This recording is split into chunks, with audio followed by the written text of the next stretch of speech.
You call this the peak? Nah, we have a new peak.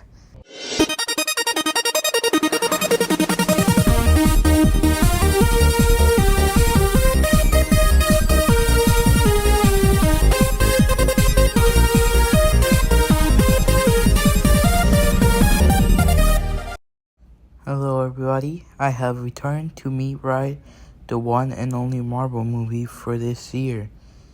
No, this one does not count. So basically I am doing this review because I want to get a quick review out of this movie to, try and revive this channel. Because I have a bigger, better review, but because I'm a lazy piece of shit, I couldn't finish it before Deadpool 3 came out. So I'm doing this instead. So basically I'm gonna be recapping the movie, and at the end I will be reviewing the movie and giving some criticisms and some stuff I like. And yes, there will be spoilers. So you have been warned.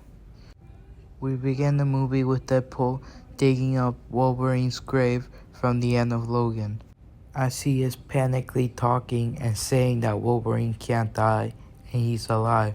But when he finally hits the body, he finds out that yes, Logan is as dead as my career.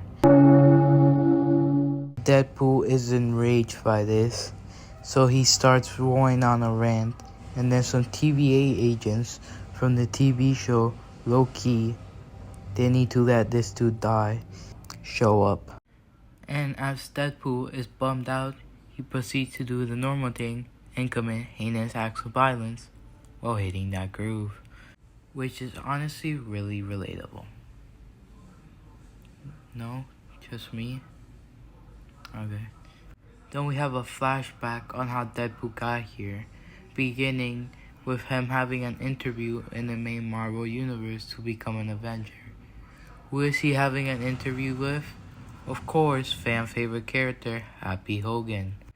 Which, I mean, I'm so glad to see this dude, and please kill me. Like, why does he have to be in everything? Someone please explain to me. There's also a really weird scene where they show a bunch of artifacts from the Infinity Saga, and they show the image that got Tony Stark to make a time machine. But they decide to cover my boy Tom Holland, which is like, why? I went to see this movie with Batcow, and he said, oh, it's because of the Doctor Strange spell. But that couldn't possibly be it, because this clip takes place in 2018. And as far as I know, in 2018, the only spell Peter Parker had was the Get All the Bitches spell, because this dude is a wrestler for some reason. Anyways, as you can infer, Deadpool didn't show up in Endgame or Infinity War, so yeah, he didn't get the job. So he got the next best thing, a job with Peter.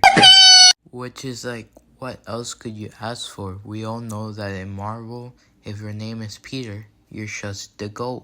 Anyways, Wade gets a surprise birthday party and a knock at the door. It's the TVA agent. Insert pegging joke here, and we're in the multiverse, where Mr. Paradox tells us Wade has been chosen to join the MCU. Why has he been chosen? Because, yep, that's the reason, just because. Paradox also tells Wade that if he doesn't join the MCU, he will die with his universe. As universes have like a person that keeps the universe going, and if they die, the universe slowly dies. And apparently, the events of Logan caused the Fox universe to slowly die.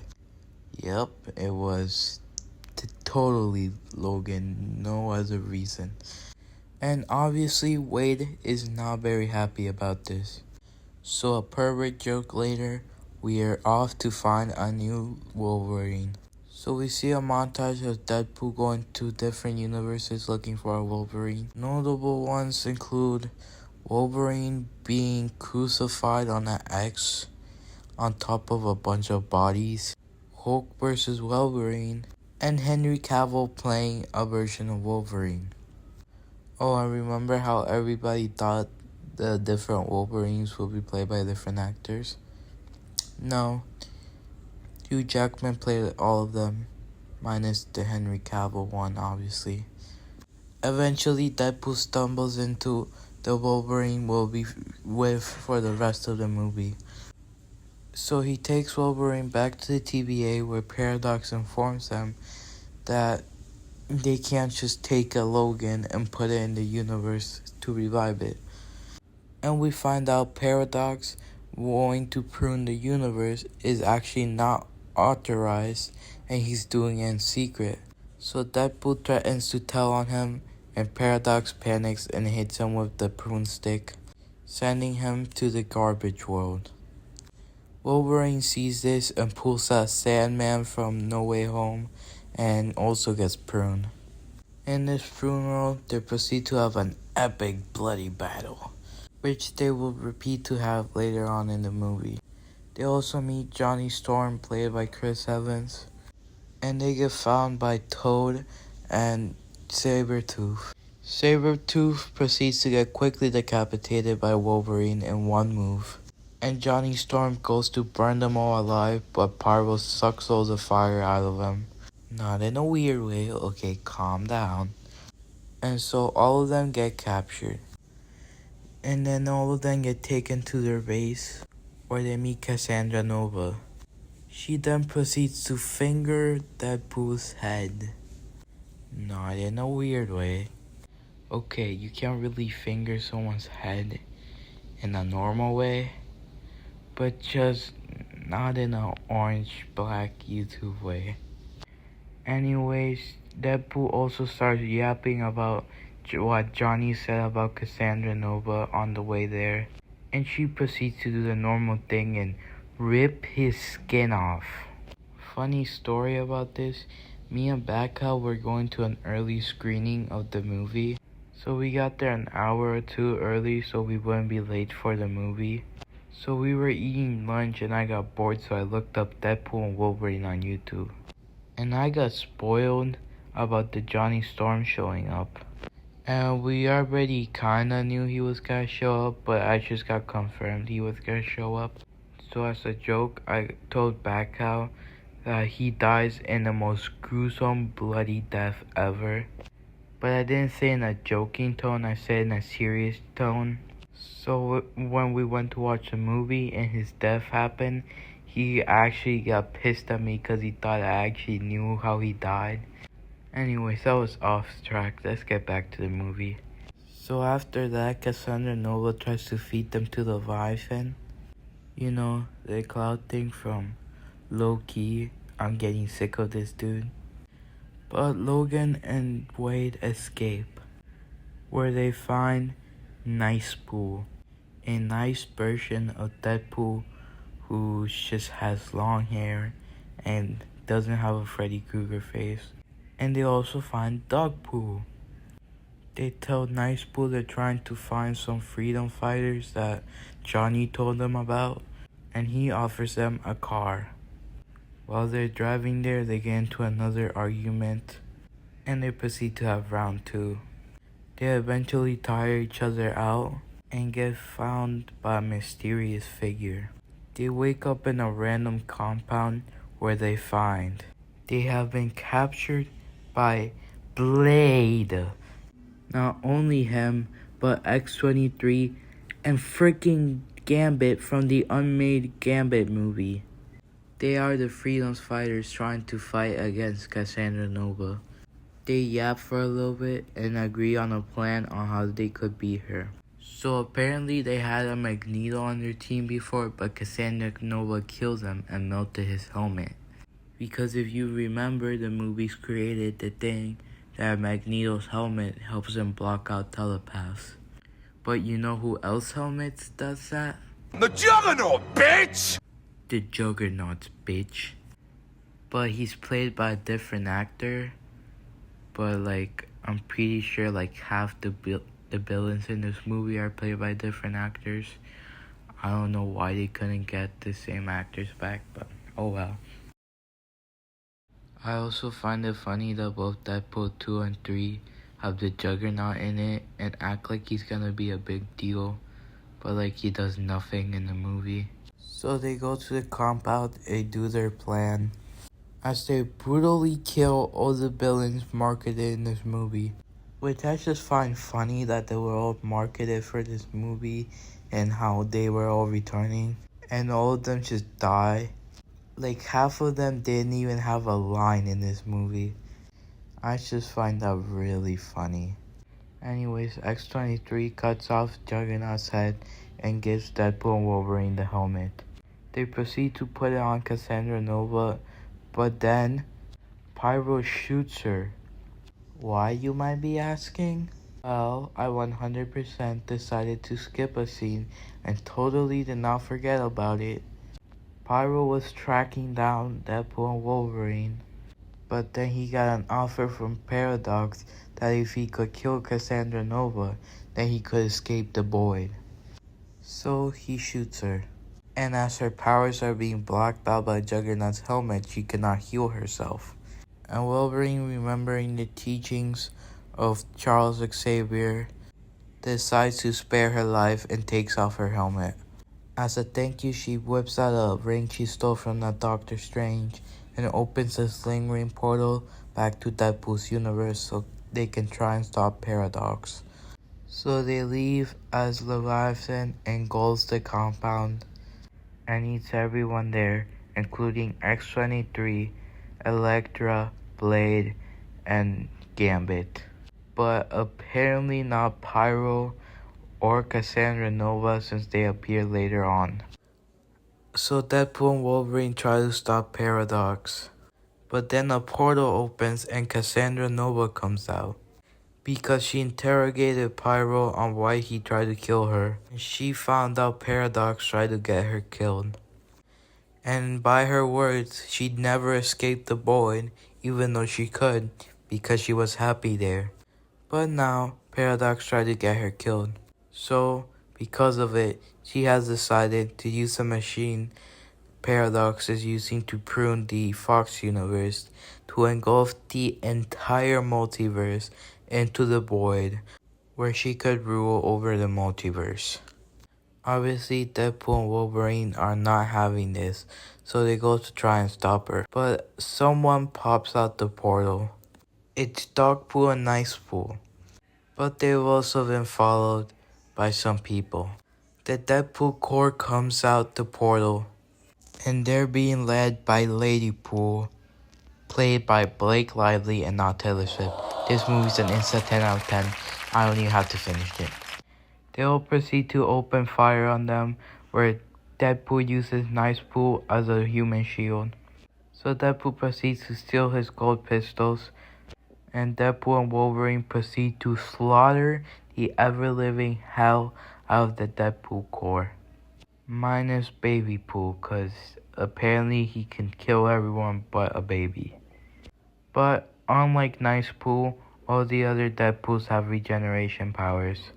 So they all come back to life and are about to kill them. When they go, Peter pulls up and stops them from all fighting. So as everyone else is distracted by Peter, they go down to try and stop Cassandra Nova. Paradox warns them that the only way to stop her is to connect to multiverse thingamajigs, but in doing so, their items would be obliterated. And if you know anything about Deadpool and Wolverine, you know that if you obliterate all their atoms, they can't regenerate. So they would be dead for real. So they go down there, and Logan decides to sacrifice himself, as he has no universe to go back to. But then Deadpool pushes him out the way and goes to sacrifice himself. But he's not able to get the two cords together in time, so the universe is about to be killed. When suddenly Wolverine joins him, and together they kill Cassandra Nova. And Paradox says if one of them does it, the items will be obliterated and they would die. But since they shared the work between the two of them, they survived. Minus Hugh Jackman's shirt, because what's an X-Men movie without one shirtless Hugh Jackman scene. So the multiverse is saved, and Paradox gets arrested because his boss, some lady from Loki, which I don't know, I only saw the first season like when it came out, was alerted to this universe because, someone's about to, send the whole multiverse to the void, and you work for the TVA, you're gonna find out. So she decides to do them a favor too and brings X-23, and I'm guessing the rest of the freedom fighters into Deadpool's universe. And so they lived happily ever after into the next multiversal event. And then the credits rolled and they show a montage of all the X-Men Fox movies and the Fantastic Four, and I'm not crying, you're crying. And to be honest, that montage in the credits showing that to the Green Day song, Good Riddance, almost got me to cry. But I was with my friends, so I couldn't cry because I had to be a man. But just between you and me, he almost cried to the ending of Despicable Me 4, so. But yeah, those credits were a beautiful send-off to the Fox universe. A way better send-off than fucking Dark Phoenix. And don't be talking to me about New Mutants was actually the last Fox movie, because that doesn't count. But I'm just glad Deadpool and the Fox universe got to have an actual ending. Until Secret Wars comes and fucks that right up. Am I right, lads? Also, the post-credit scene was Deadpool showing everyone that he wasn't lying, and Johnny Storm actually said all that shit about Cassandra Nova, so he didn't get Johnny Storm killed. Anyways, time to go review this movie. So, let's start with the soundtrack. I give it a good 8 out of 10. Nothing too memorable, but the credits montage to the Green Day song, that song just makes me so sad. And when I came home and listened to that song again, I actually started crying. Also, Green Day is my favorite band, so, extra points for that. The opening credits to Bye Bye Bye was really good. So yeah, the music gets an 8 out of 10. The action in the movie also gets an 8 out of 10 because there wasn't really a lot of it. But the fights there were really good and really bloody. But I do wish Sabretooth fight was a little bit longer. But, the joke was actually pretty good. Now, the comedy in the movie gets a 10 out of 10. This was the funniest Deadpool has ever been, so yeah. The drama in the movie gets a 9 out of 10 because it was really good, but, sometimes it got overshadowed by the jokes. I mean, the mood changes give you whiplash. I went from holding my tear bags in the credits to laughing my ass off in the post-credit scene. So yeah, 9 out of 10. Horror in the movie gets a good 5,000 out of 10. I cannot get the image of Cassandra Nova putting her fingers in people's skulls on my head. Please, someone put me out my misery. So overall, the movie gets a 1,200 out of 10. Why so specific of a number? Because that's how many hours I have on Fortnite. No, I do not need help. So in conclusion, this movie is really good and I would recommend you watch it. I did leave some parts of the plot and some cameos out so you could go watch it yourself. So yeah, this movie is really good and it has beaten Spider-Verse 2 as my new favorite movie.